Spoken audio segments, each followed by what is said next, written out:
silagem de milho. Então, isso traz essa memória, que é um ponto que a gente trabalha muito em cima dele. O porquê da silagem de milho, que diferentemente de uma silagem de capim, nós estamos falando de composição nutricional. E conhecer essa composição é extremamente importante, nós vamos falar disso ao longo do tempo. Mas, além disso, turma, quando a gente fala em silagem de milho, tem mais alguns motivos para a gente listar aí para produzir a silagem de milho, né?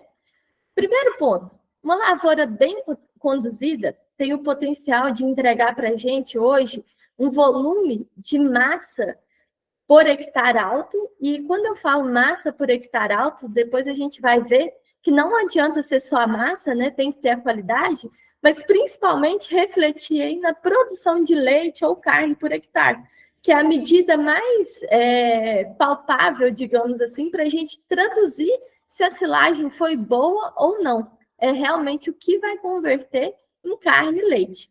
Quando a gente fala aí, o Marcelino trouxe da alta qualidade nutricional, a facilidade de cultivo, eu trago ela aqui no intuito de dizer que é uma cultura conhecida. O milho já se planta há muitos anos atrás, então o produtor ele já conhece a cultura. Embora aqui cabe uma ponderação que, apesar do conhecimento de muitos anos de plantio, hoje a nossa demanda por nos atualizar em fazer manejos adequados na lavoura, em função das demandas que se tem, é necessário. Hoje nós trabalhamos aí eu falo que quando a gente fala em produzir milho, nós estamos falando, ou qualquer outra grande cultura, nós falamos de produção a céu aberto, né, turma? Então, nós temos intempéries climáticas, nós temos ataques de pragas, nós temos híbridos que têm mais ou menos exigências nutricionais, isso aí a gente tem que estar sempre repondo. E aí, quando eu falo de exigência nutricional, aqui cabe um ponto importantíssimo. A gente tem que entender que áreas de cultivo intenso de produção de silagem, a extração de nutrientes do solo é altíssima. Por que é alta, Cássia? Simples. Nós vamos lá e colhemos basicamente toda a planta e estocamos dentro do silo. Então, não tem muitas vezes um resíduo de palhada, quando é o cultivo solteiro, né? Só o milho. Não tem um resíduo de palhada. O pouco que a gente deixa ali da planta é uma porção do como que tem características mais intrínsecas à questão fibrosa, de pior qualidade.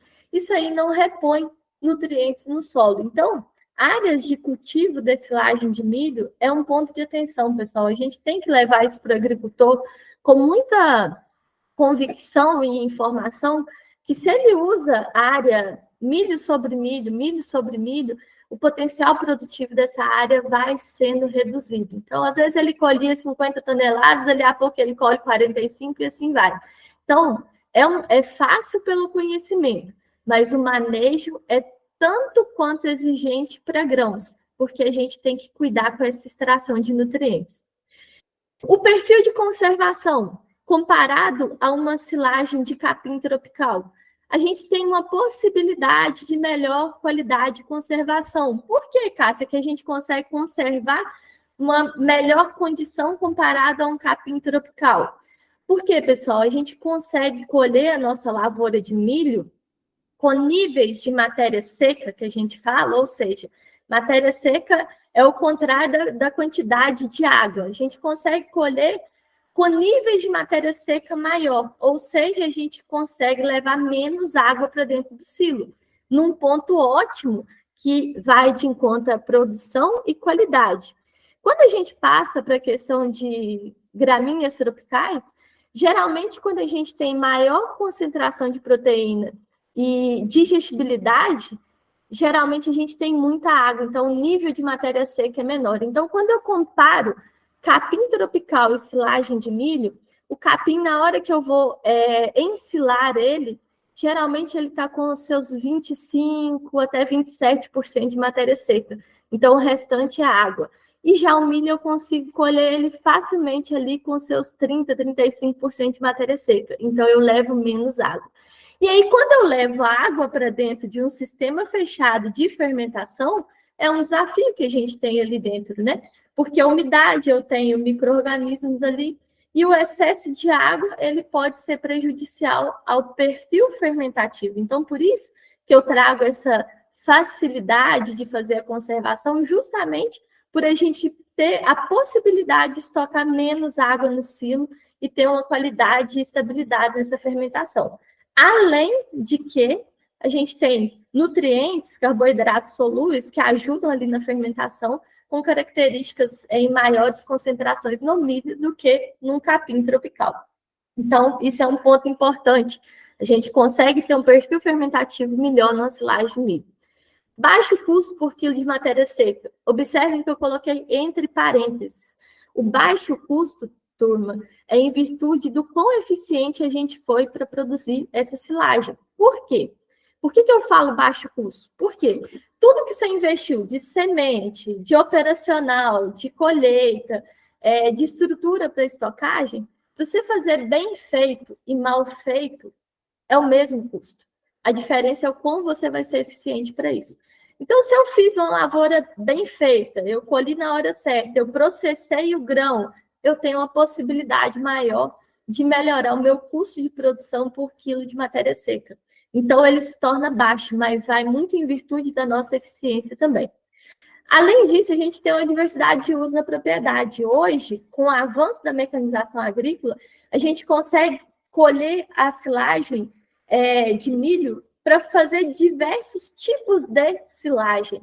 E aí a gente começa a adentrar na silagem de espiga, na silagem de grão úmido e na silagem mais recorrente e frequente, que é a silagem de planta inteira, que é a mais conhecida. Porém, quando a gente pega o pessoal do gado de leite, hoje, tem crescido muita demanda por silagem de grãos, silagem de grão úmido, reidratado. Quando nós vamos lá para a turma, às vezes no Mato Grosso, que tem confinamento, a silagem da espiga tem crescido bastante.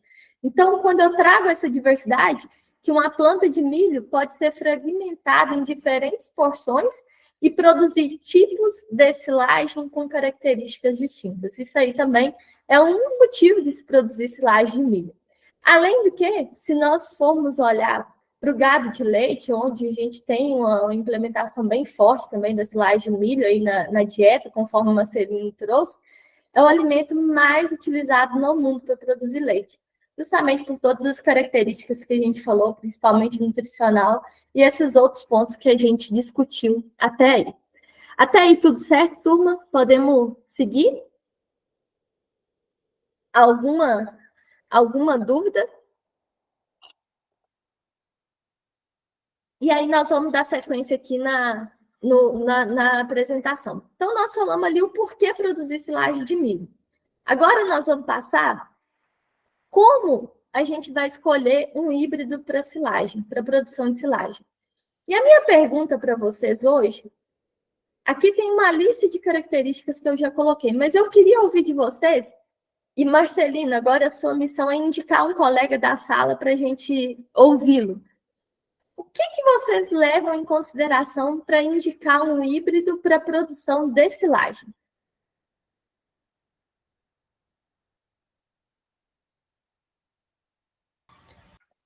Marcelino tá aí? Indica alguém, Andressa? Tô sim. Então vai lá, indica um colega seu aí da sala para falar. Vem a Daiane e Maria. Daiane Maria tá por aí?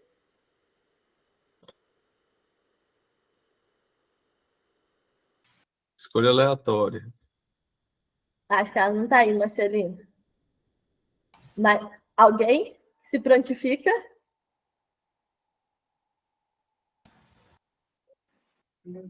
Vamos fazer a dinâmica? Quem responder as perguntas corretas ganha um boné da Produce? Pode ser. Boné Pode ou chapéu? ser. O que você acha melhor? O chapéu. O chapéu, então tá bom. Quem responder as perguntas corretamente ganha o chapéu. E aí, Posso pessoal? falar aqui? Opa, falou no chapéu, o pessoal animou, hein?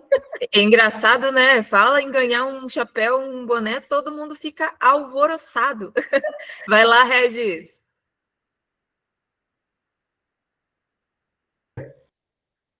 Bom dia para todos, tudo bem?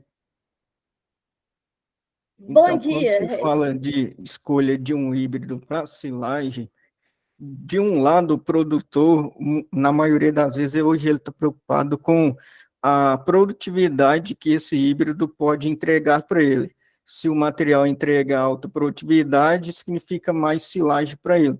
Só que nós, como consultores, temos que recomendar um material que, além de alta produtividade, também entrega boa palatabilidade e digestibilidade para o gado. Quem faz uma silagem para consumo, ele vai dar valor no que o animal vai estar consumindo no coxo e vai ver o resultado no leite ou na carne depois.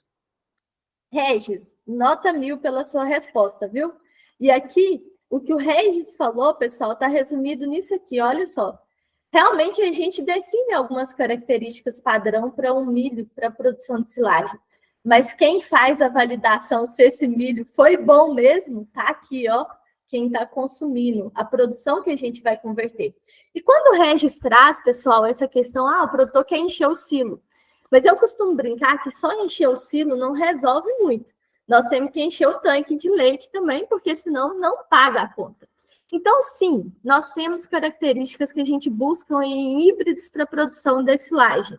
Aquela história, qualquer híbrido serve para produzir silagem? Não, pessoal. Hoje a gente busca entender características genéticas do material que permitem produzir uma silagem de melhor qualidade. E aí eu vou levantando alguns pontos aqui para vocês podem, por favor, eu gostaria realmente que vocês intervissem e falassem e a gente discutisse junto, tá? Mas eu vou pontuar algumas coisas aqui e eu quero que vocês me falam sim ou não, mas para todo mundo. Todo mundo abre os microfonezinhos aí para a gente interagir. Turma, vocês acham que a sanidade da planta é importante para um material de silagem? É muito ou pouco importante? Extremamente importante. É muito importante. Por quê? Lavoura doente, turma, é silo doente. Se a gente tem, vou dar um exemplo aí, se a gente tem uma lavoura que tem alto potencial para expressar doenças foliares, nós estamos falando, se tem doença foliar, redução de área fotossinteticamente ativa, digamos assim, então redução, às vezes, de fotossíntese, comprometimento e enchimento de grãos, isso impacta em toda a fisiologia da planta. Além do que, a gente sabe que tem doenças da lavoura, que quando a gente leva esses fungos da lavoura para dentro do silo, eles têm o potencial de produção de micotoxinas. E a micotoxina, ela, conforme o tipo de micotoxina produzida por cada fungo, eles têm suas especialidades em produção, ali ele pode comprometer uma série de processos no animal quando ingere níveis excessivos dessa micotoxina.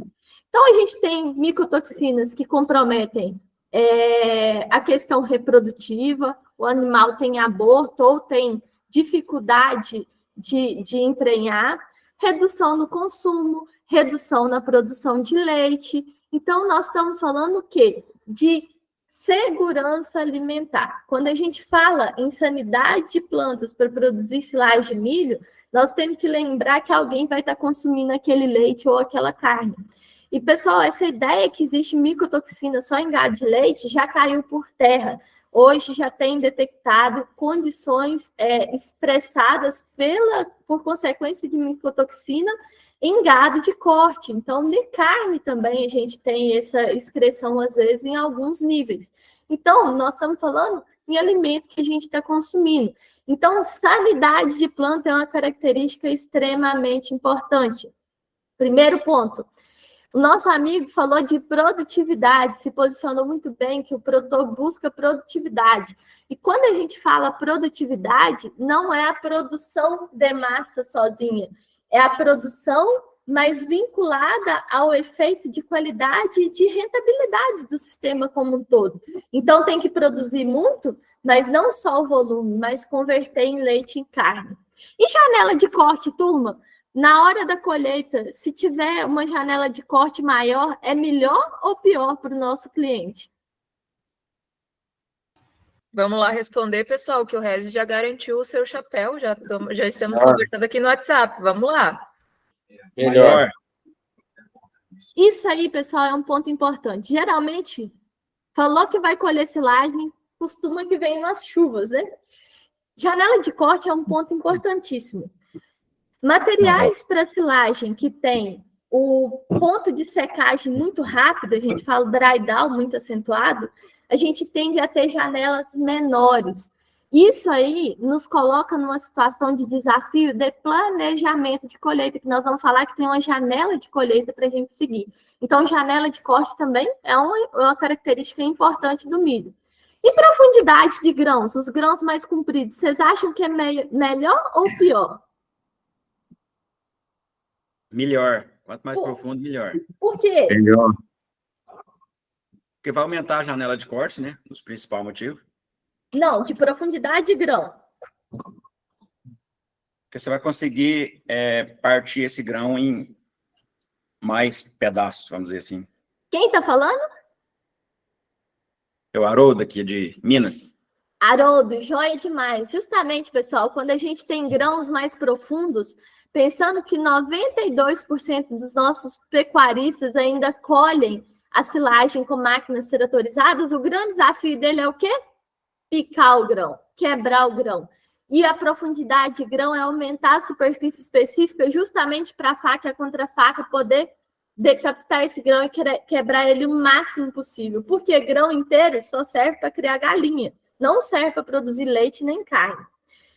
Stay green, que é essa característica que vocês estão vendo aqui, ó, é super importante, porque nós temos aqui uma condição de maturação do grão e ainda a preservação aqui de uma boa qualidade da folha. A folha está verde, isso quer dizer que eu tenho uma fibra com boa digestibilidade. Isso aqui é uma baita característica. Então, esses são pontos que a gente leva em consideração para escolher ou recomendar um híbrido de milho para silagem. Mas lembre-se que nós temos a nossa recomendação, mas quem valida isso aqui realmente é o nosso consumidor final, que são os animais. Isso aqui, pessoal, junto, tem que converter em leite e carne.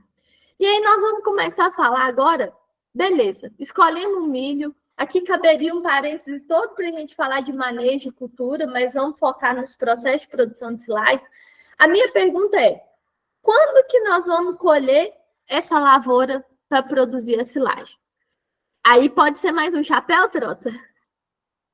Pode sim, Cássio. O Trota liberou para quem responder e participar, e que responder certo, a gente vai mandar um chapéu.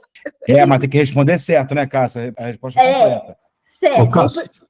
Oi. Cássio, é o Valdemar que está falando, tudo bem? Mas se eu vou temar, não vale o senhor concorrer o chapéu, né? Não, tudo bem.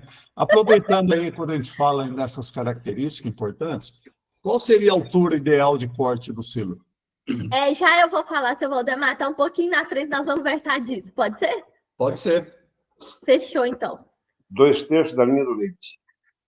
2/3 da linha do leite? Sim. Quem dá mais ou quem dá menos? Essa questão da silagem, a gente vai muito também de como vai estar o período chuvoso. Aqui a gente, mesmo com 2/3, ou tem a questão de um volume de chuva maior, a gente não tem uma tão boa eficiência. Então, isso aí eu acho que tem vários fatores que não se resume só a questão do grão, principalmente como vai estar a umidade também no couro e no restante do pé. É o que a gente tem que estar bem no campo para a gente poder fazer. A gente tem um ponto ideal de grão, mas às vezes a umidade da planta ainda está um pouco elevada. Aqui a gente tem, dependendo do cultivar, acontece isso. Tem que ter uma particularidade mais voltada aqui com o cultivar. Depois a gente tem até conversar sobre isso aí para poder alinhar algumas coisas de acordo com o que está sendo plantado. Tá, Marcelino, você foi até na porta de responder, fazer a resposta, mas não chegou nela. Concordo que o leite não pode ser definitivo para ponto de colheita. A gente tem que levar em consideração a planta como um todo. Quem falou? O gráfico, como análise bromatológica, qual é o ponto ideal? Não entendi, desculpa. O gráfico que você está apresentando? Não, eu quero uma definição suas para ponto de colheita. O Domílio, acho que o Domílio quer falar ali também. Pode falar. Bom dia a todos. Eu, na minha região, eu gosto de avaliar a planta.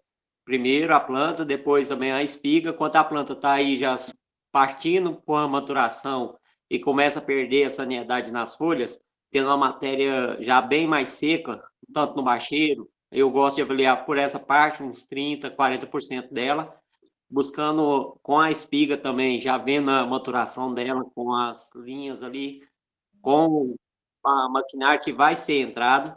Então, a gente busca ela tanto por silo mais duro, quanto um silo mais volumoso, seco, para dar mais divigibilidade para o gado, né? Tanto leiteiro como de confinamento. Então, vamos lá. Segura aí que você aproximou da nossa resposta. Ponto importante. Avaliar realmente a planta como um todo. Não tem como a gente avaliar só grão, turma. Realmente, isso aí não é o indicativo correto. Aí ele me traz aí a questão de maturação da planta. Então, é um ponto que nós vamos discutir agora. E também a questão de implemento que vai ser utilizado. E aí, quem que estava falando mesmo? Desculpa. O Domílio. Então, para você ganhar esse chapéu agora, é a sua hora. Você foi o que chegou mais perto, mas não está ainda refinado. Pensando no tipo de equipamento, quando que eu vou usar a máquina, quando que é o ponto de colheita para uma máquina autopropelida e uma tratorizada? A tratorizada eu gosto quando o milho está mais úmido, né? Porque ela não quebra, então é mais difícil, então a gente traz ela mais úmida. E a Nutriz, né? Essa aí eu gosto dela, tá mais seca e ela faz a quebração tanto do amido, o corte das folhas, dá uma qualidade de teor totalmente diferente no silo. Isso aí está sendo muito relativo no dia a dia aqui. Fantástico. Andressa, ele tem o mérito para receber o chapéu e eu vou complementar aqui com valores, tá, turma? Mas a ideia é essa, exatamente essa. Primeiro ponto importante, aqui tem um gráfico para nos dar o suporte e explicar por que a gente vai trabalhar com determinada janela de nível de matéria seca.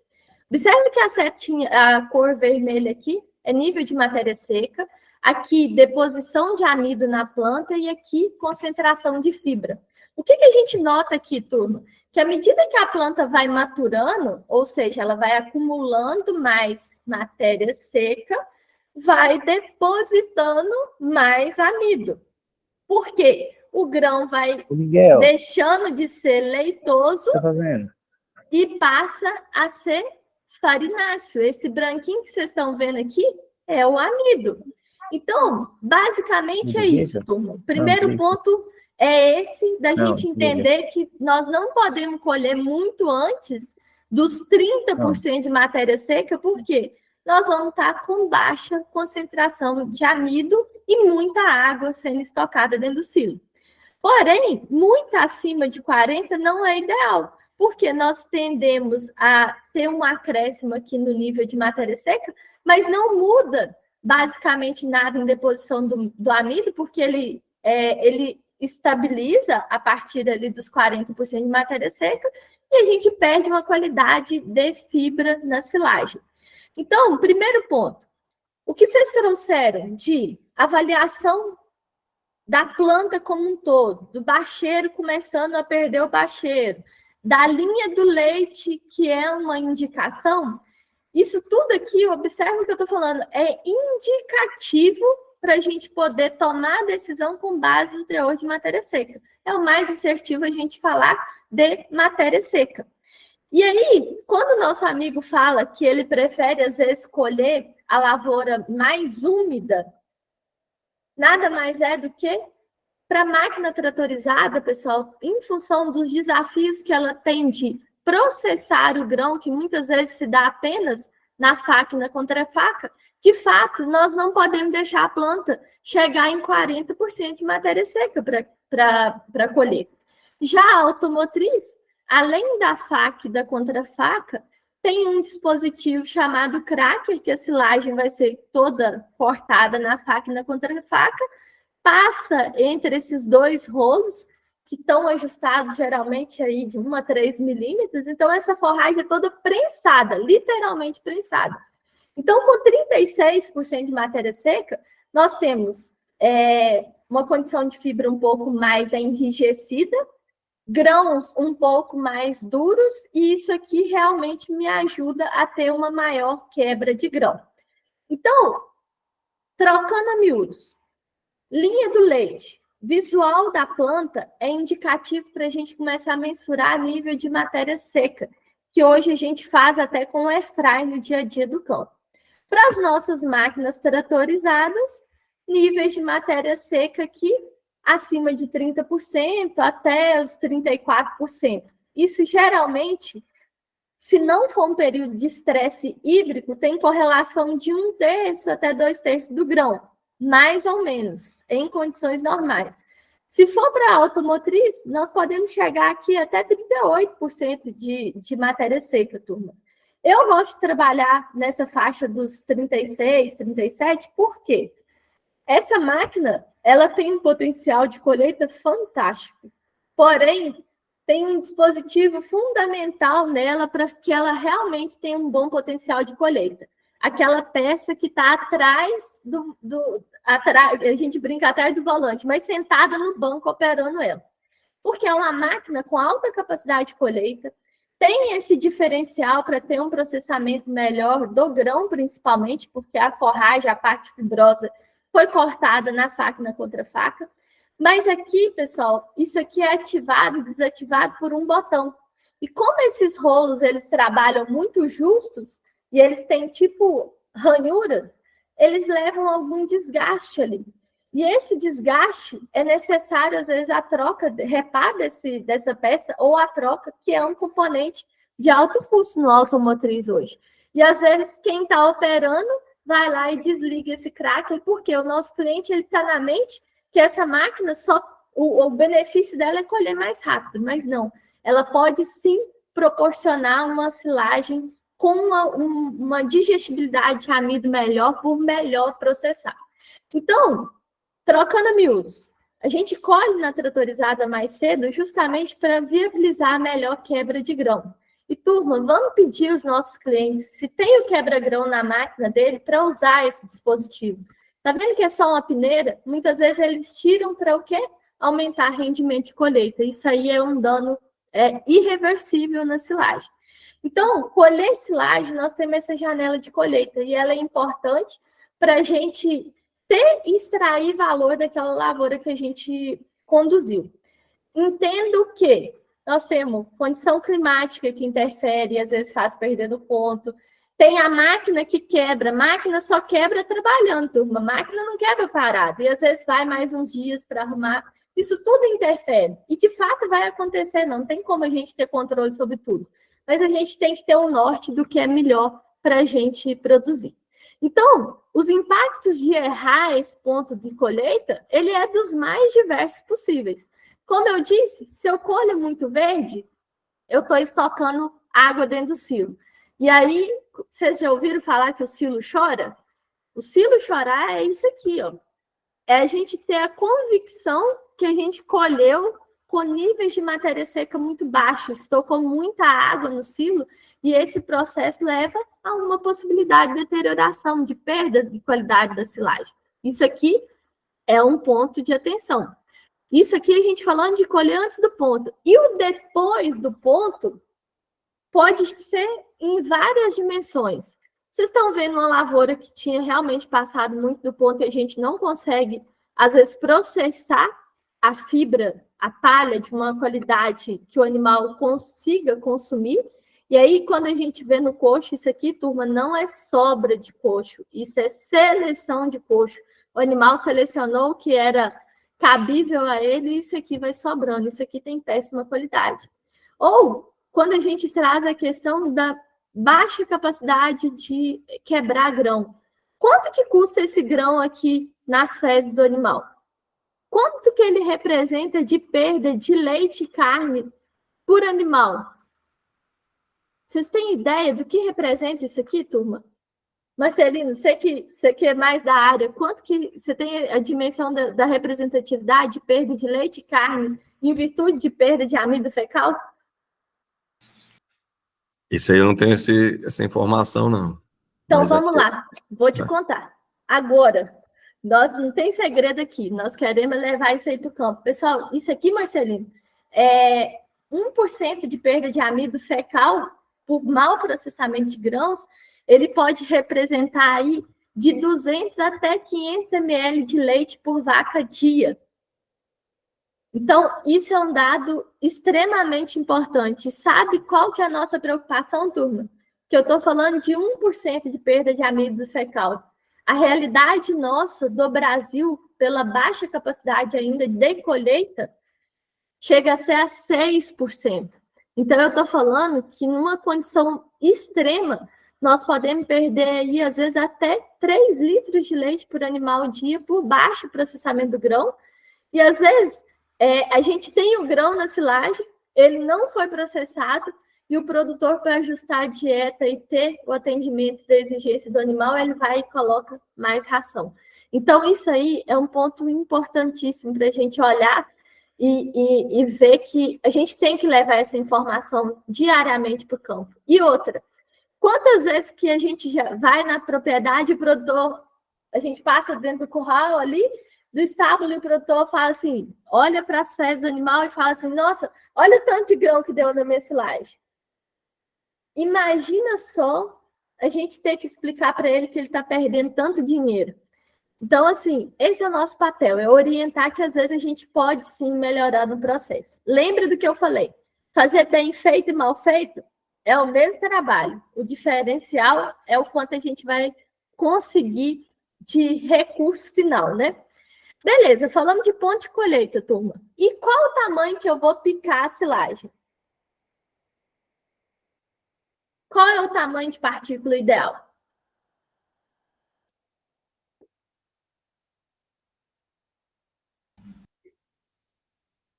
Bora, pessoal. Cadê, turma? Vocês estão querendo mais um chapéu?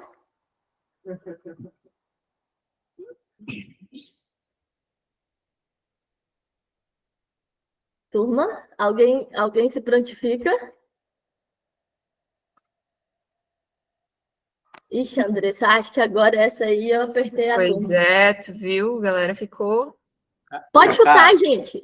Oi. Cara, varia muito. A gente olha muito assim, depende da máquina. Tem máquina que corta bem, mas tem máquina que deixa aquelas fitas, né? Como a gente fala, parece que a folha só foi lá, mastigou e jogou.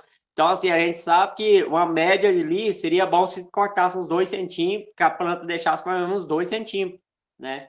E você falando aí de grão inteiro nas fezes, eu tenho um produtor que é cabeça dura, que você fala para ele, não é legal, você tá perdendo leite. Ele fala, não, mas eu acho bom é assim, porque eu sei que meu gato tá comendo. Eu falei, então fica. Já desisti, eu não falo mais nele desse negócio. Ele tá perdendo muito, esse é o problema. Quem que tá falando? É o Domínio Júnior. Desculpa, que eu não tô vendo ninguém, então eu ainda não reconheço as vozes. Mas isso aí é importante. Depende muito da máquina, sim. E uma máquina, quando você fala, Domínio, que às vezes ela tá rasgando, já é um indicativo que a faca e a contrafaca dela tem algo errado. Isso aí é um ponto de partida. Uma faca e contrafaca bem afiada, ela tem que fazer um corte assim, ó, igual tá essa folha de papel. Ela tem que ser uma tesoura e ir lá e cortar. Se começa a dar aquelas palhas picada, rasgada, já é um sinal ruim. Mas você foi num ponto importante. Você falou de 2 centímetros. E você falou um valor que está entre a faixa que a gente trabalha. A gente trabalha, turma, entre 1 e 3 centímetros o tamanho médio de partícula de silagem. Por que de 1 a 3 centímetros? Primeiro, que nós temos que entender alguns fatores dentro da propriedade que vai me ajudar a definir se eu vou picar mais ou se eu vou deixar maior. Primeiro, nós temos que saber que nós vamos estar fornecendo essa silagem para um animal que a característica dele é ruminante. Ele vai ruminar, então ele tem uma exigência de fibra um pouco diferente. Então, na hora que eu vou colher minha silagem, eu tenho que entender se os animais que vão receber esse alimento, se eles vão no pasto, se tem um feno misturado na dieta, ou se a silagem vai ser a única fonte de fibra, a única fonte de estímulo à ruminação do animal. Esse é um ponto de partida. Um outro ponto que às vezes a gente vê crescendo muito nas propriedades são os desensiladores. Isso aqui, turma, é um equipamento que depois que a silagem está colhida no silo, ele tem a capacidade de quebrar mais essa partícula. Então, em propriedades que às vezes eu tenho desensiladores, às vezes eu tenho que colher a minha silagem mais próximo dos 3 centímetros, porque depois vai ter uma fragmentação da fibra. Agora, eu tenho uma propriedade que o animal tem acesso à forragem verde no pasto, então tem outras coisas para estimular a ruminação. Então, eu posso, às vezes, reduzir um pouquinho o tamanho de partícula, mas em média de 1 a 3 centímetros. E como que a gente valida isso, turma? Hoje a gente tem um dispositivo que no campo, na hora da colheita, a gente consegue definir o tamanho de partícula que a gente vai ajustar na máquina. Por quê? Quando a gente pega essas peneiras, elas vão simular aí uma condição de tamanho de partícula efetiva para aproveitamento pelo animal. Porém, eu costumo dizer que quando eu pego essas 2 peneiras aqui da nossa esquerda, representam esses 2 tipos de condição de corte, eles vão ter na silagem. É normal, vai ter todos os tamanhos de partícula na silagem. Porém, esses aqui não pode predominar, turma. Por quê? Isso aqui eu costumo brincar que é uma sopa sem carne. O animal só vai ingerir, aumenta a taxa de passagem, ele não aproveita nada, vai defecar ralo e não vai servir para muita coisa, porque aumenta muito a taxa de passagem. Isso aqui não tem a capacidade de estimular a ruminação. Pensando nesses princípios de ruminação que a gente precisa garantir. Esse cenário aqui é o melhor que a gente tem. A gente gostaria que 40% até 60%, 45% a 65% da nossa forragem estivesse aqui em partículas dentre essas duas malhas da peneira. E o menor volume aqui. Então, proporcionalmente, aqui eu preciso ter mais, que se compreende tamanho de partículas que vão estar da forma que a gente conduziu. Então, esse equipamento é o que nos ajuda a direcionar um bom tamanho de partícula. Mas viu que a fibra está desfiando, não está cortando, é hora da gente começar a balizar ali se não tem que fazer algum tipo de afiação. Então, por que a gente preocupa com o tamanho de partícula e define ela na colheita? Conforme eu falei, turma, nós estamos trabalhando com um ruminante. E quando a gente fala da característica e fisiologia da ruminação, esse tamanho de partícula ele se torna muito importante justamente para estimular, ter a mastigação, estimular a ruminação e, a partir disso, a gente garantir o fluxo de passagem dentre os 4 estômagos do animal. Isso aí é muito importante, porque as partículas maiores, elas tendem a voltar para a mastigação e as menores vão caminhando para o fluxo de absorção de nutrientes. Então, quando a gente fala dessa ruminação, também entra um outro processo fantástico e muito belo por natureza, né? Que o animal, quando ele rumina, o que ele faz? Ele joga saliva para dentro do rumen. E aí nós temos um controle aqui do pH ruminal através desse estímulo da ruminação. Então, quando a gente trabalha com a silagem bem definido o tamanho de partícula, nós também reduzimos o risco do animal ter problema de acidose, ter problema de casco, que às vezes a laminite, ela pode também ser proveniente de baixa fibra na dieta. Então, trabalhar com tamanho de partícula bem definido é importantíssimo. Além do que, o tamanho de partícula, a umidade que nós falamos até agora, interfere também no processo de compactação. E um outro ponto na colheita importante. Falamos de tamanho de partícula, falamos de momento de colheita. E agora, seu Valdemar, qual a altura de corte ideal? Pessoal, mais cedo, algum dos nossos colegas aqui falou que às vezes o produtor ele tende a querer colher quase tudo da lavoura, né, para aproveitar o máximo da lavoura. E aí a gente depara com a questão de altura de corte, que é muito importante. Às vezes, aqueles 15 centímetros de diferença, o produtor acha que ele vai conseguir extrair um volume muito maior da lavoura. Então, aqui, só para vocês verem, uma altura que a gente trabalha efetivamente hoje no campo, 30 centímetros. Observe que do 17,1 toneladas de matéria seca por hectare para 16,4 aqui, nós aumentamos 15 centímetros de altura de corte, e aí incremento de matéria seca de 700 quilos. Porém, Cássia, melhorou a quantidade de matéria seca. Porém, nunca esqueça, nós temos que olhar não a foto, o filme inteiro. Só a matéria seca, pessoal, não traduz em produção. E aqui está o dado para nós. Apesar de ter aumentado aqui uma quantidade de matéria seca, nós temos uma resposta em produção de leite por tonelada de matéria seca menor. Ou seja, é melhor eu colher mais alto e ter mais qualidade, ter uma diferença mínima de massa seca, porque nós vamos aumentar em qualidade. E por que piora? Por que aumenta a qualidade? Porque nós reduzimos aqui fatores que reduzem o aproveitamento dessa forragem quando ela é colhida muito baixo. Nós reduzimos a participação de lignina, nós reduzimos a fibra em detergente neutro e, consequentemente, com a altura de corte, nós conseguimos concentrar o amido num volume de massa maior. Então, nós temos também a elevação no percentual de amido baseado nessa questão de altura de corte. Então, pessoal, colher baixo não é a solução dos nossos problemas. É melhor colher um pouquinho mais alto e melhorar a qualidade, além do que deixar um resíduo maior ali no solo. Então, aquele produtor que quer colher a 10 centímetros, arrancando terra do chão, não é a solução. Ele não vai estar estocando volume de qualidade. Ele vai ter uma massa que tem uma composição bromatológica pior. Então, hoje, a gente tem recomendado minimamente para a silagem de planta inteira 30 centímetros. Alguns sistemas de produção, por adequado planejamento forrageiro, de diversidade dentro da propriedade, às vezes conseguem trabalhar até um pouco mais alto. Porém, hoje, 30 é uma altura de corte que eu indico como uma altura de corte boa, principalmente pensando nesses híbridos de características genéticas de porte mais alto, que a gente elimina uma porção com alta concentração de fibra ali, e muitas vezes as folhas mais secas ali também que compõem esse cenário de fibra de pior qualidade.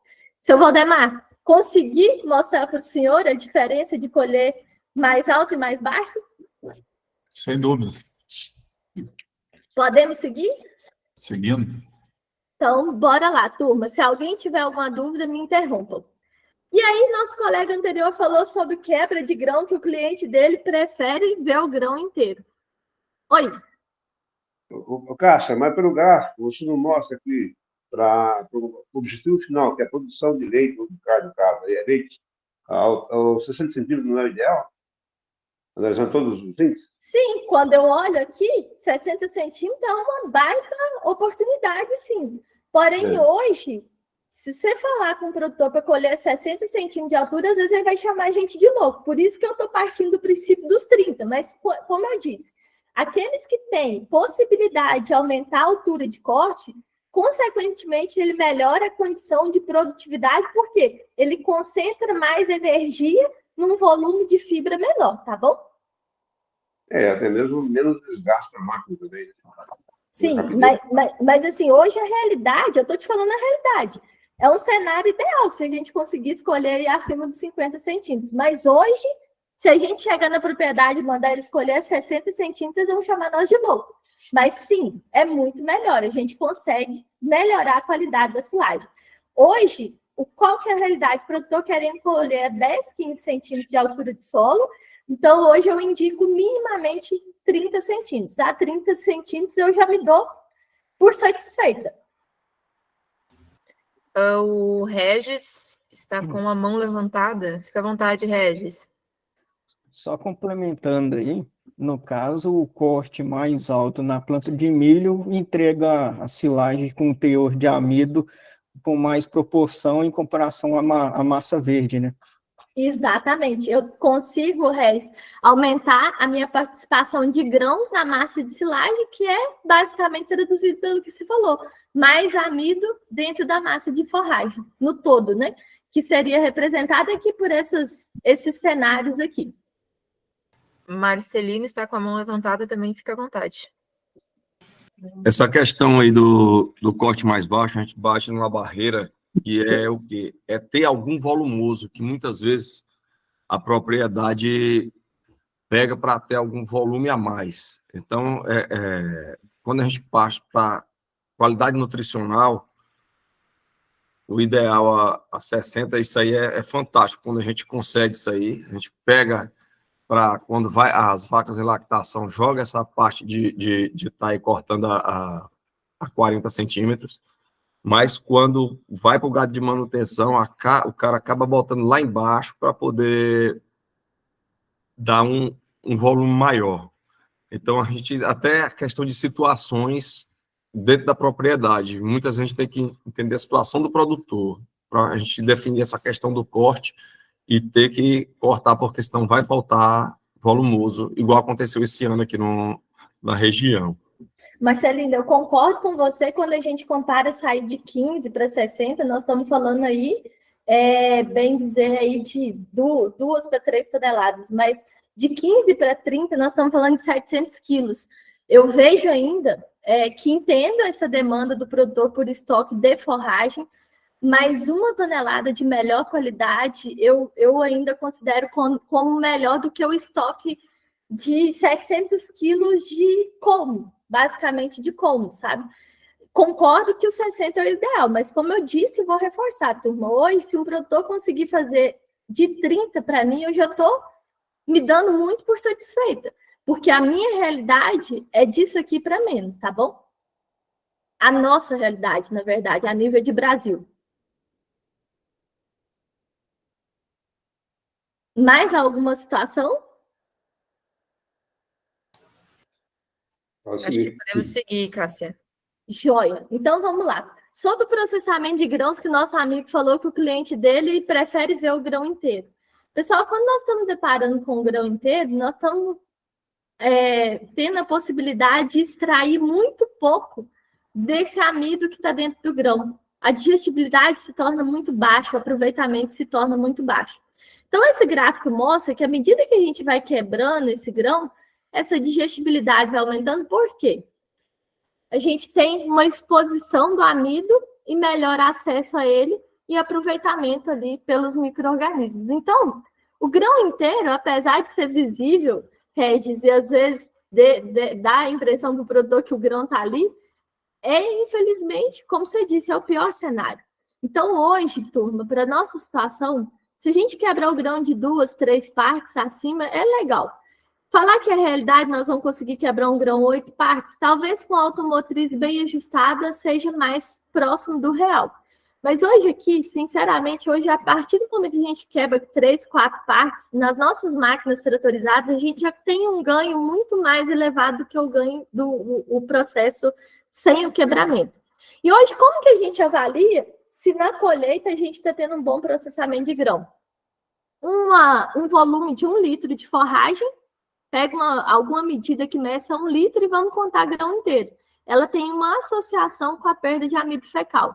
Então, para as automotrizes, diz os estudos que a gente tem que contabilizar aí no mínimo, no máximo 3 grãos inteiros ou metades.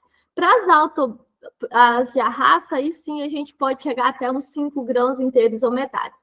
Ah, Cássia, não estou conseguindo ter nessa contagem que você está falando. Qual que é a ideia? Porque, às vezes, conforme o ajuste da máquina, a gente não consegue realmente reduzir esse tamanho e impacta, principalmente nas tratorizadas, no tamanho de partícula. Mas nós temos que ter ciência que a gente tem que chegar ao máximo que a gente conseguir. Por quê? Se a gente tiver muito grão inteiro, é a certeza que nós vamos estar perdendo muito amido ali saindo pelas fezes. Então, aquela hora que eu falei com vocês, recomendem o produtor a não tirar o quebra-grão. Que na nossa realidade de colheita das máquinas tratorizadas, o quebra-grão é um dispositivo que vai ajudar, pelo menos, a dar mais umas quebradas nesse grão. Então, que casa também com o ponto de colheita. Se nós tivermos os grãos muito maduros, a gente tem um desafio na máquina tratorizada. Então, por isso que é importante a gente trazer essa menção. E ter a noção que quanto mais quebrar, melhor é. Ah, Cássia, mas eu ouvi dizer que se o silo passou por um período de fermentação legal, isso melhora o aproveitamento desses grãos. Beleza, isso é verdade. Mas isso hoje a gente fala para silos que estão fechados acima de 80, 90 dias, que infelizmente, turma, não é nossa realidade hoje. Nós sabemos que, em função dos desafios climáticos, poucos produtores conseguem estocar o silo de milho de uma safra para outra. É quase, pode contar assim, pouquíssimos mesmo. Então, hoje nós temos que garantir o processamento na colheita, porque depois a gente não sabe o tempo que o cara vai precisar de abrir aquele silo ali para ser usado, ser fornecido aos animais. Passado um outro ponto, a gente falou do processo de posicionamento de colheita, de características de colheita, chegando na hora de encher e compactar o silo. Aqui está um segredo da nossa fermentação, tá? No enchimento e na compactação. Por quê, turma? O processo de produção de silagem, ele tem que acontecer em ausência de oxigênio.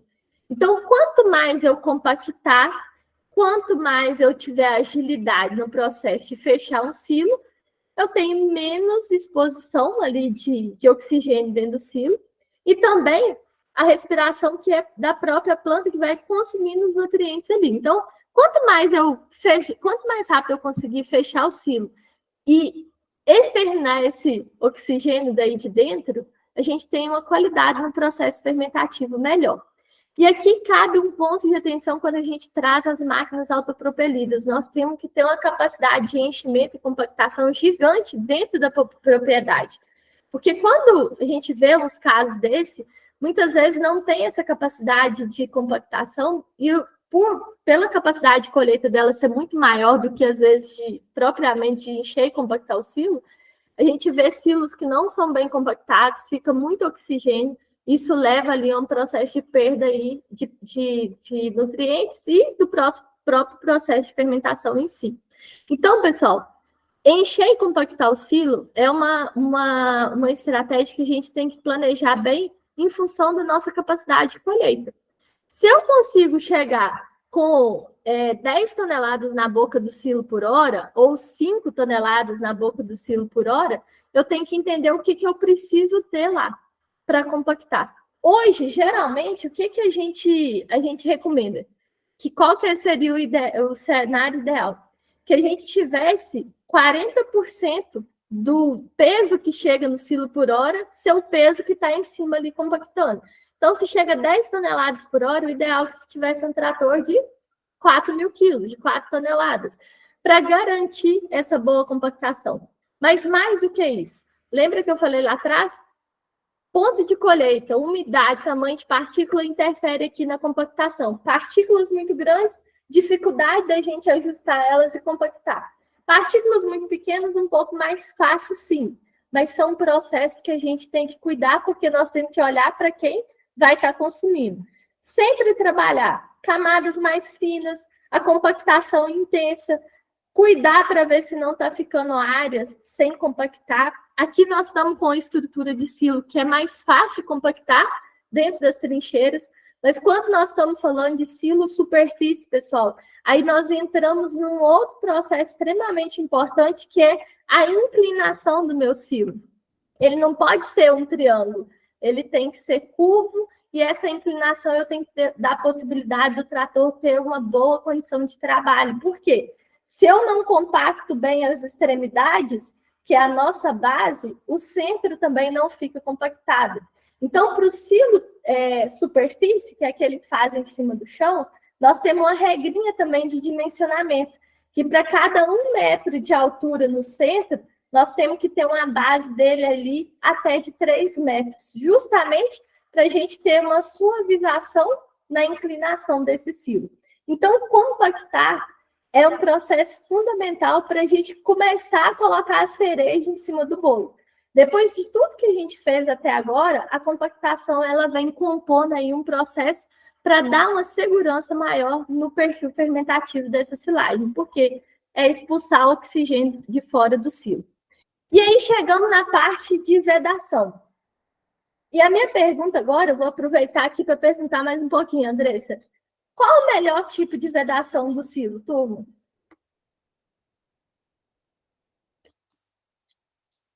O material mais resistente sobre a superfície para evitar roedores resistentes. E Mais o quê? também que no armazém de calor, parte de superfície interna, e ele reflita, não absorva.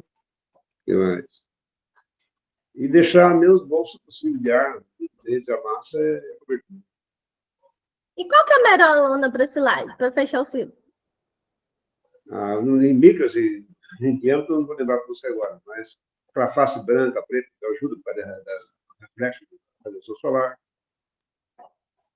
Ótimo. Alguém mais levantou a mão? Essa questão da lona, a gente tem que ver aí a capacidade da lona de passagem de ar, principalmente as lonas virgens. Você está usando um material aqui que tem uma excelente aderência na silagem, quando vai colocando, aplicando esse material em cima, umas lonas que o pessoal trouxe aqui de Israel, eu não lembro qual é a marca, e que deu um efeito muito bom de vedação. Uma lona de material virgem, essa dupla face. Muito diferenciada. Então, muito dessa porosidade do plástico. A qualidade do plástico que vai estar em cima vai fazer com que tenha essa diferença todinha quando a gente for lacrar o silo, fechar o silo, na hora do resultado final. Turma, tudo que vocês falaram tem um vínculo com o caminho que eu queria trazer para vocês. Hoje, escolher uma lona de vedação vai muito mais do que a cor dela, vai muito mais do que a micragem dela, é muito maior do que isso tudo que nós falamos. Hoje, um ponto importante para a gente começar a trabalhar de qualidade de lona é falar de prazo de validade. Lona de silagem tem prazo de validade. Primeiro ponto. Isso é importante a gente começar a falar. Nós estamos falando de um polímero, muitas vezes, o polietileno, que é o plástico, efetivamente o plástico, e ele tem uma capacidade, porque por ser poroso, de contrair e expandir esses poros em função da condição climática. E ele pode absorver mais ou menos oxigênio conforme isso acontece. Quantas vezes a gente vê um silo na propriedade que tem uma camada preta desse tamanho assim, ó, que o produtor usou a lona de 2 anos atrás para fechar o silo? Com o tempo, essa capacidade do plástico contrair e expandir os poros, ela vai se perdendo. Por isso que a lona tem prazo de validade. E aí começa a absorver um volume de oxigênio ali na superfície maior do que o normal. Então, por isso, o Marcelino fala aí da lona virgem, uma lona nova, porque vai ter esse padrão de qualidade mais assegurado. Então, pessoal, lona, entendo que a micragem é muito importante, mas buscar entender qual que é o prazo de validade da lona é importantíssimo, é fundamental, e uma lona realmente de qualidade. A lona preta, hoje, não tem sido tão usada em função de absorver muita radiação do que refletir. Então, hoje a gente não recomenda. O que a gente recomenda? A lona dupla face, porque a face branca, quando coloca ela para cima, né, que muitas vezes a gente vê lona dupla face, mas com a face preta ainda para cima, ela tem a capacidade de refletir a radiação, isso impacta ali na condição de fermentação e temperatura dentro do silo. Então, buscar entender o tipo de lona é importante. Hoje, através dos mecanismos de evolução aí também, nós temos, além das lonas comuns, que a gente vê, que é de polietileno, nós temos as chamadas também barreiras de oxigênio, porém ainda com um custo um pouco mais elevado. Algumas lonas hoje já têm vindo com a barreira de oxigênio. A barreira de oxigênio é uma tecnologia mais evolutiva aí da vedação, que a lona dupla face é de polietileno e a outra é de um outro polímero chamado polietilvinil-álcool, poliamida, que tem uma capacidade menor de absorver oxigênio. Então, ela impermeabiliza ali, reduz essa absorção de oxigênio na superfície. Então, são tecnologias e a gente tem que cuidar muito. E por que vocês acham que eu trouxe essa caminhonete guardada nessa garagem? Quem adivinha por que eu coloquei essa foto aqui? Vai valer um chapéu também. O que isso tem a ver com a vedação do silo? O estilo de cobertura. Que a silagem... Então, não adianta fazer um bom manejo e não assegurar no armazenamento. Carol, você já ouviu eu falar isso 200 vezes. Você não vai valer um chapéu, não. A outra pessoa. Quem que estava começando a falar? Foi eu, Domiro Júnior. É igual a cobertura, né? A gente tá vendo aí a cobertura, que é essencial. Igual esse ano eu trabalhei com um produtor aqui por causa dessa... O jeito que ele tava comprando a lona, para ser bem sincero. Eu falei para ele comprar a dupla face. O cara empurrou uma lona para ele lá totalmente diferente. Aí eu fui e falei para ele, já que como você comprou essa lona, vamos fazer um teste? Aquele buraco que você vai demorar a abrir, põe uma terra em cima e deixa essa outra aqui, na hora que você for abrir, você me chama.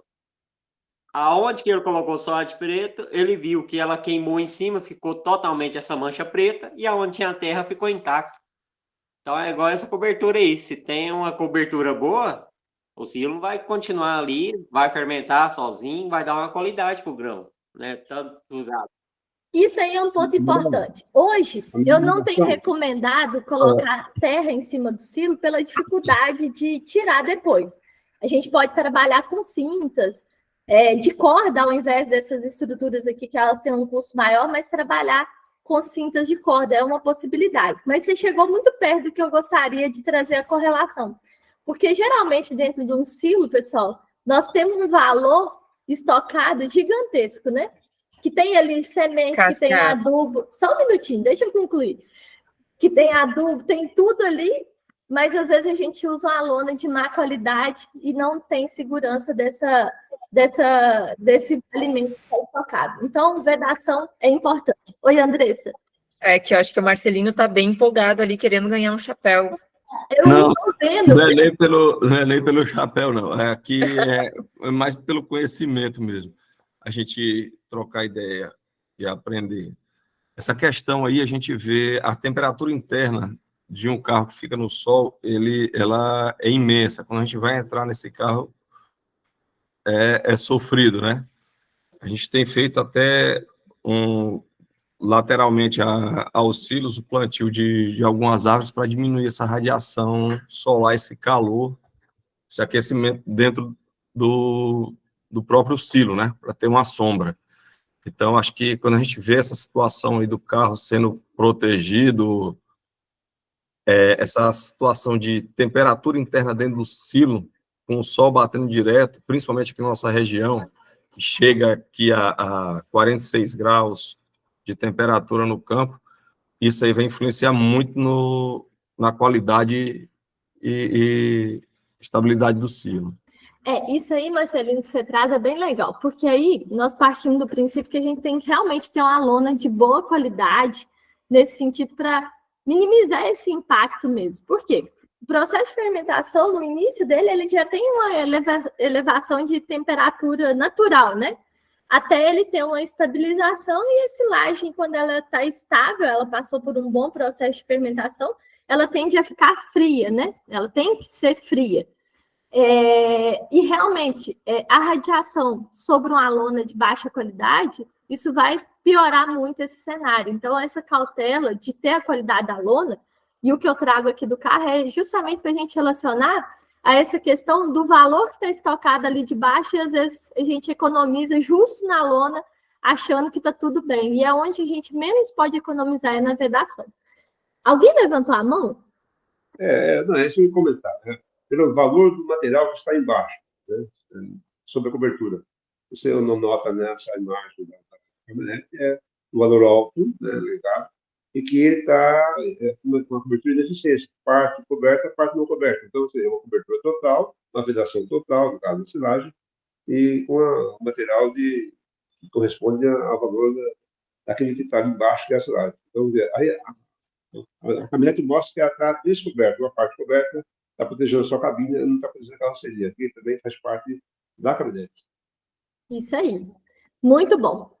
Pessoal, vamos dar mais um passo? Falando de vedação, eu tenho 3 perguntas. Quanto tempo que o silo tem que ficar fechado para uma fermentação adequada? Eu já contei que quando a gente abre o silo, a silagem tem que estar fria, não pode ter odor muito forte, que aí é característica da silagem que foi bem fermentada. E tem a questão do inoculante. A minha pergunta primeira, quanto tempo que eu tenho que deixar o silo fechado? Só não vale responder que é de acordo com o que o produtor precisa. 40 dias? 40 dias. Quem falou 40 dias? Foi 30. Turmas. O Leomar falou 40 dias. É o Sandrinho? Eu também falei 40 dias. Não é o Não. Sandrinho. Não, ainda não Tá. respondi nada, não, cara. Não, se você responder, Sandrinho, também você não ia ganhar nada. Pessoal, é isso aí.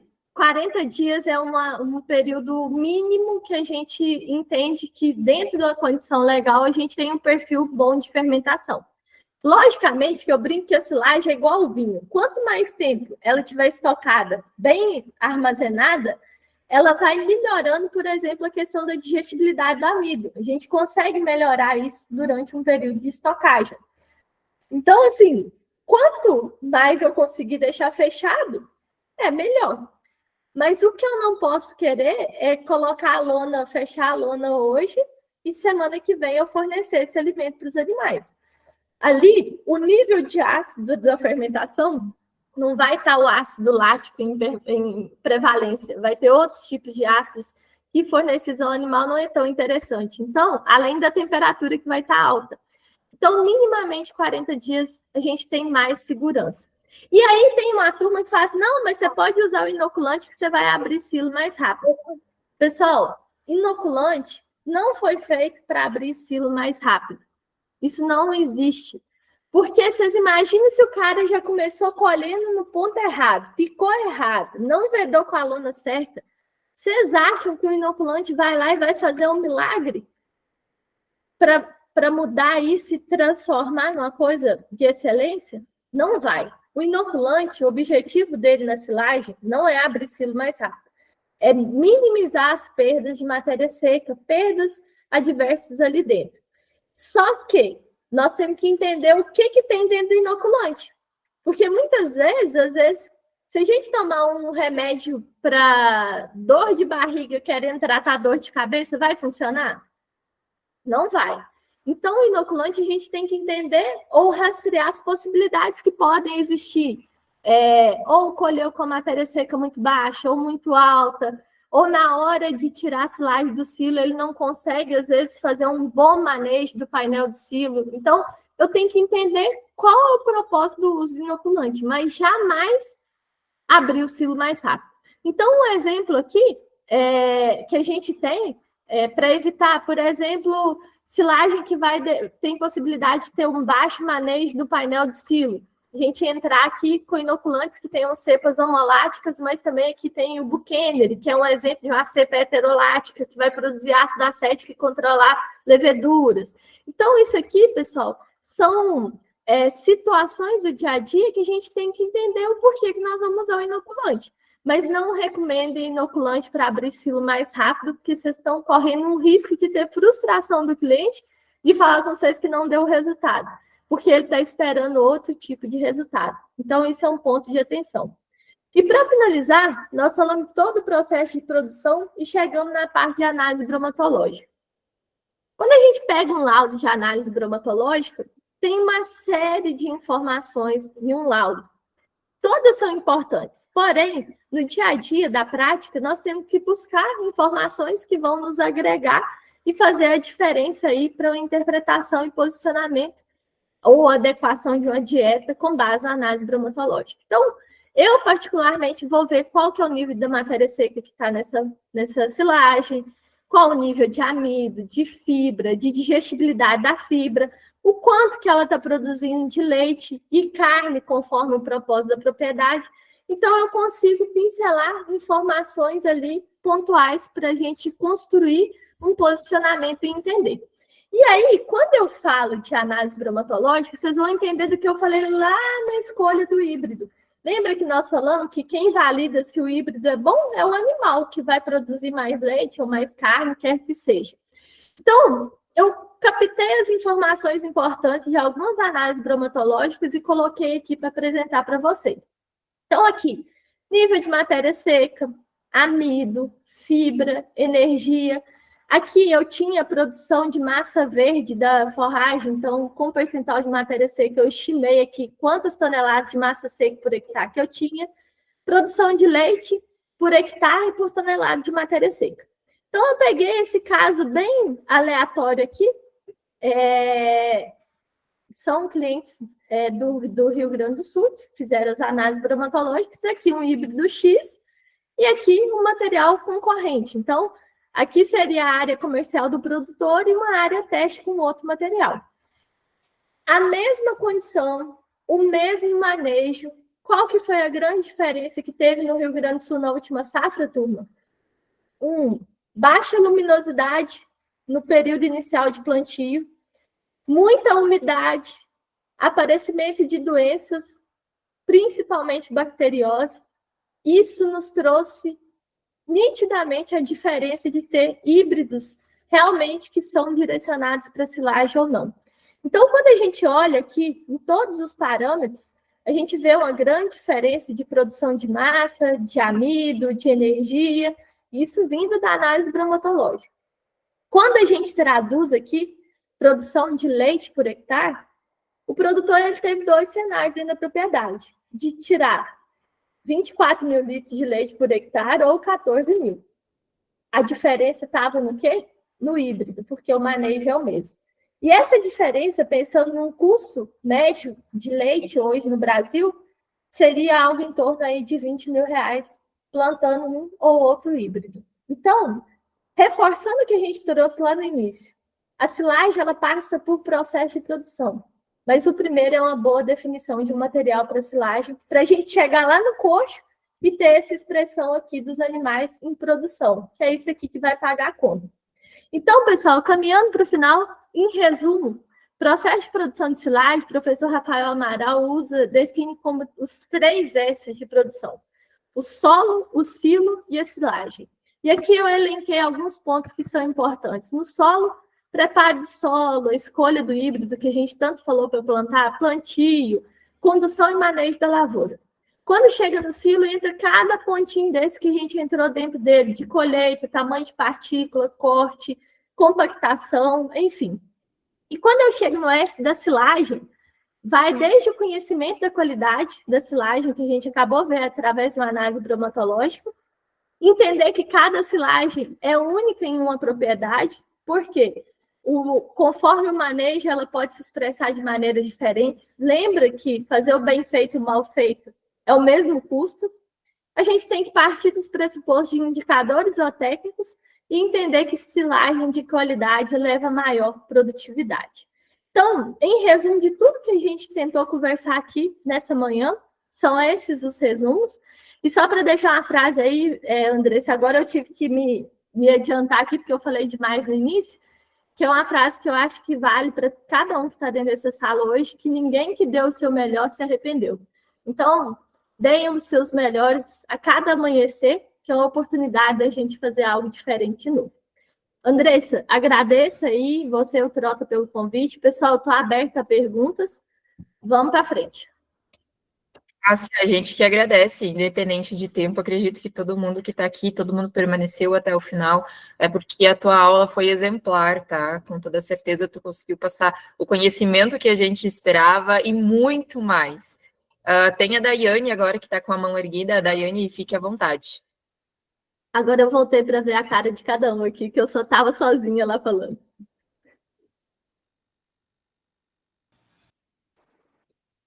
Olá. Oi, Daiane, manda a boa. Tá no mudo. Tudo bem? Agora sim saiu, né? Aquela hora da primeira pergunta eu me embaracei e não consegui ligar o microfone. Era só eu pedir desculpas por isso. Sem estresse, não preocupa. Isso acontece. Sem problemas, Daiane. Na próxima, tu não se escapa, a gente acha uma pergunta para ti. Tá bom. Leomar, fica à vontade. Então, uma dúvida que girou aqui, assim, eu vi um comentário assim, a gente não fez, a gente está começando a trabalhar com silagem agora, guardar a silagem naquele silo bolsa que o pessoal guarda grão, qual que é a recomendação que ou não é viável, compensa, não compensa? Leomar, aquele silo bolsa é uma baita oportunidade. Qual que é o nosso desafio hoje? Ainda tem máquinas testes para desabastecer, para tirar a silagem de dentro dele. Esse é um desafio. E o outro desafio, porque o silo bolsa, da mesma forma que você tem que trabalhar com um estiramento bem legal para o grão, para você armazenar o grão, na silagem você tem que cuidar muito mais. Por quê? Se ele não estira da maneira adequada, vai criando aqueles bolsões de ar dentro do silo. E tudo que às vezes a gente não quer muita presença de oxigênio dentro do silo. Mas geralmente são lonas de extrema qualidade. O nosso desafio realmente é encher sem ter bolsões de ar e principalmente a retirada dele, que às vezes é um pouco mais difícil. Sim, é esse lado aí que eu fiquei visando, né? Até o cliente falou, falei, rapaz, o difícil é tirar, colocar é até fácil, né? Mas o problema é tirar, daí complica. Mas assim, eles estão trabalhando, já tem alguns... Se eu falar a empresa agora, eu vou mentir, porque eu não lembro o nome, mas já tem empresas que estão trabalhando com equipamentos para desensilar silagens de dentro de silo de bolsa. Já tem uns testes por aí. Assim que tiver alguma novidade, passa para a gente. Joia, pode deixar. Seu Dagoberto? Cássia, o senhor foi ineficiente e eu ensinei um grão muito grande, né? Todo o processo todo. Até onde eu posso corrigir para melhorar a digestibilidade, usando algum aditivo, no caso, nitrogênio proteico, alguma coisa assim, para melhorar a condição ruminal do animal. Eu vou ser eficiente para compensar um pouquinho essa perda minha, um grão grande, por exemplo, o tamanho do picado. Olha, seu Dagoberto, eu não sou muito efetiva para recomendar alguns produtos que melhoram a digestibilidade, embora existam no mercado, principalmente para aquele mercado que às vezes trabalha com silagem de alto grão, eles têm alguns produtos que eles posicionam aí para melhor aproveitamento desse produto. Basicamente, eu não vou falar com o senhor nenhum nome comercial, porque hoje eu não estou por dentro desses produtos que vão ser utilizados. Mas, assim, hoje, o que o senhor poderia ajudar um pouquinho, se o senhor pudesse deixar o silo um pouquinho mais fechado, já seria um potencial. Porém, depois que está dentro do silo, para a gente aplicar alguma coisa, já tem uma dificuldade nesse sentido, sabe?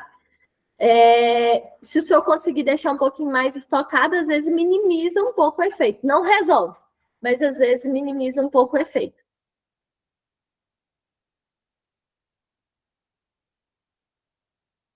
Mais alguém, pessoal? Gostaria de fazer mais alguma pergunta? Professor Valdemar está presente? Gostaria de fazer alguma colocação? Oi, Damírio. Cássia, o que você tem para dizer para a turma, aqueles produtores que fazem silagem e deixam muito tempo guardado, aí com a média de 2 anos já feito, o silo, e ele quer dar esse silo para o gado. O que você, como um excelente professor aí, está mostrando bem temática, o que você poderia estar falando para a gente nesse contexto aí, para a turma entender, para explicar para o produtor? Qualquer transição de silagens, foi legal, obrigado pela pergunta, Domingos. Qualquer transição de silo, quer seja um silo com pouco tempo de estocagem ou muito tempo de estocagem, sempre é o ideal fazer a adaptação. Quando você traz deixou 2 anos, não é realidade, mas pode acontecer de ter uma safra, 2 safras, a gente tem uma possibilidade, principalmente se for silagem produzida na safra, de uma característica nutricional, de mais energia e tudo mais.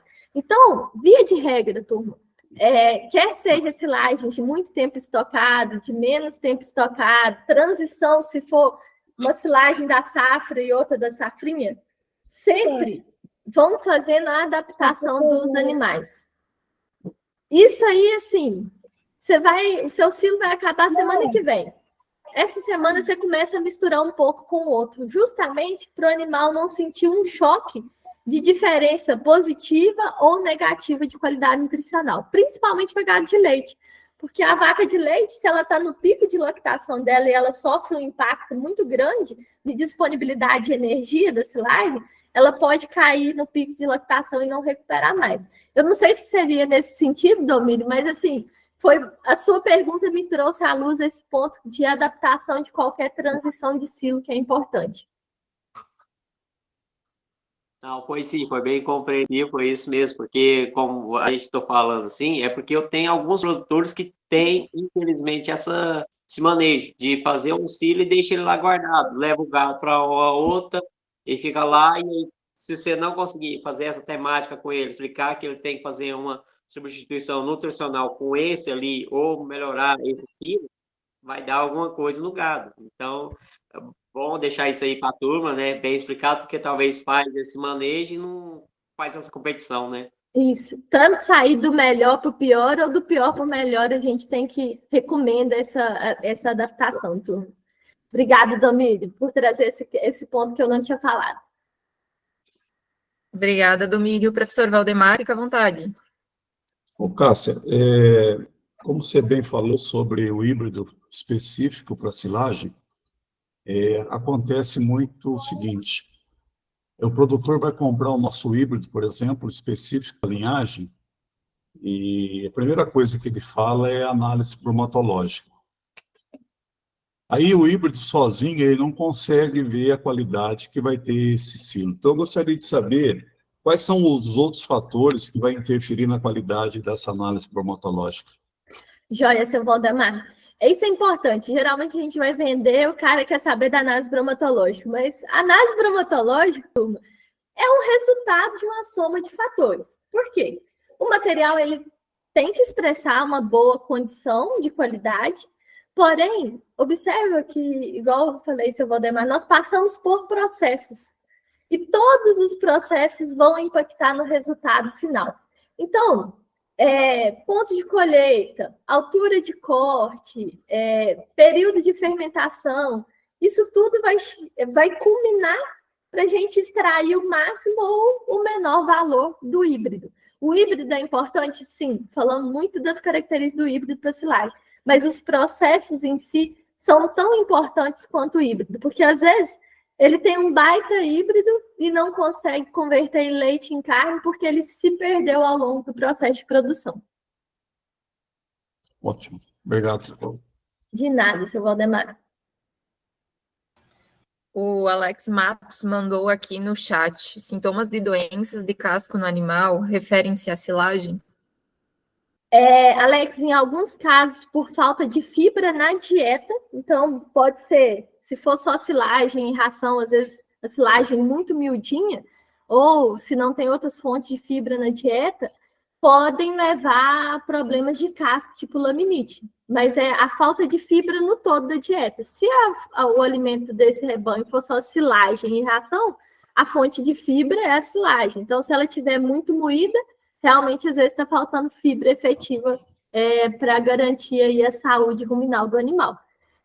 Não é regra, mas são vários fatores que a gente vai avaliar. Por condição de falta de fibra, pode acontecer sim, tá bom? Perfeito, então, pessoal. Cássia, em nome do Trota, em nome do Santim, do Sandrinho, desculpa, gostaria de agradecer a você, tá? Eu vi que o Marcelino levantou a mão aqui, mas por questão de tempo a gente vai encerrar, né? Sandrinho, eu vi que tu tá aí presente ainda, se tu quiser só dar um oi, o Sandrinho, que ele é nosso gerente de produto digital e foi a pessoa que indicou a Cássia aí para estar presente com a gente hoje. E claro, Andressa, tinha falado agora com a Andressa que já estava saindo, né, que a gente tá no evento aqui, mas com certeza dá tempo de falar assim. Cássia, fico muito feliz e muito agradecido, né, por você ter aceitado esse convite, por você ter compartilhado teu conhecimento com tanta paixão, né, que a gente vê, né, a tua área e a gente consegue sentir quando você fala o quanto você gosta de falar desse assunto, né? E particularmente é uma alegria muito grande te ouvir novamente, né? A gente já trabalhou em outros eventos também, E então, em nome de todo mundo aí, muito obrigado por ter aceitado. A gente sabe que tua agenda é sempre muito corrida, né? E espero que você tenha aproveitado também esse momento, assim como a gente aproveitou. E gostaria de pedir